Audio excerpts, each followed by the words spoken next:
हर test में top करता था और बहुत सिंपल जिंदगी जीता था, लेकिन फिर भी सब उसका बहुत सम्मान करते थे। उसकी जिंदगी एकदम सही चल रही थी जब तक कि एक नया लड़का सियोचान स्कूल नहीं आया। टीचर ने उसे क्लास में इंट्रोड्यूस किया। यह national high school boxing champion है। पूरा क्लास चौंक गया, लेकिन वो का चेहरा एकदम सफेद पड़ गया, जैसे किसी भूत को देख लिया हो। जैसे ही टीचर क्लास से बाहर निकला, सियोचान ने अपना दबदबा दिखाना शुरू किया। उसने क्लास के कुछ ताकतवर बच्चों को पीटना शुरू कर दिया ताकि क्लास में डर बना सके। फिर उसकी नजर वू पर पड़ी। क्लास की प्रेसिडेंट ने बीच में आकर रोकने की कोशिश की, लेकिन सियोचान ने उसे जोर से थप्पड़ मारकर साइड में कर दिया। वू ने उससे हाथ जोड़कर मिन्नत की कि प्लीज रुक जाओ, लेकिन मारपीट चालू रही। असल में सियोचान वू को मिडिल स्कूल में बहुत बुरी तरह तंग करता था। यही वजह थी कि वो उससे इतना डर गया था। वो जमीन पर गिर पड़ा।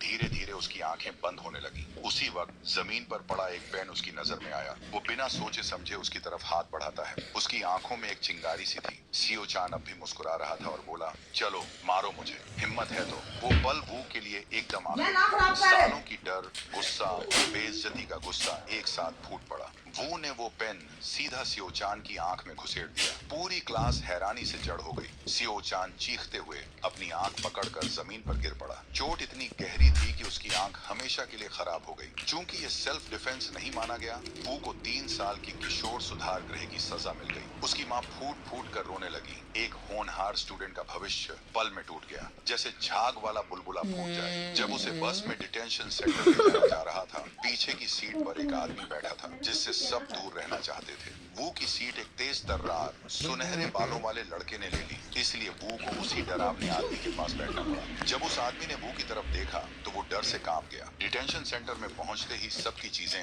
ले ली गई और उन्हें जेल के कपड़े दिए गए। बस में वू की सीट लेने वाला लड़का जिसका नाम वू था, अब उससे दोस्ती करने की कोशिश करने लगा। उसने पूछा, डर गया और बोला, सॉरी भाई, मैंने तो मजाक में ऐसा ही। लेकिन बाद में पता चला कि ओल बस एक छोटा मोटा चोर था। डिटेल बाल छोटे कटे हुए थे और उन्होंने वहाँ के लिए बताया, देखो वहाँ एक तरफ का लीडर था सांगियप, नेशनल जूडो चैंपियन, जबरदस्त फाइटिंग स्किल्स वाला। दूसरी तरफ था वॉन्जू, एक बड़ा भारी भरकम लड़का जो अपने साइज से सब बड़ा था। फिर था सान योंग, डेजर्ट क्रू का लीडर, दिखने में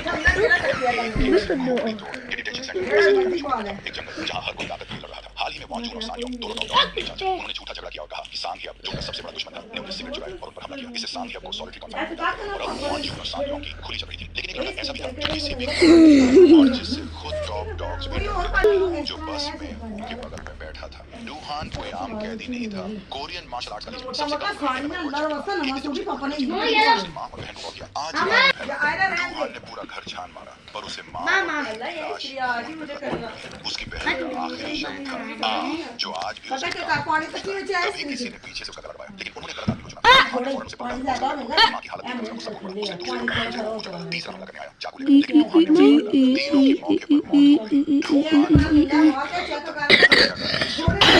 डूहान में जेल में फुटबॉल खेला जा रहा था, जो जल्दी ही एक झगड़े में बदल गया। 2 खिलाड़ी पूरी तरह घायल हो गए। ये मैं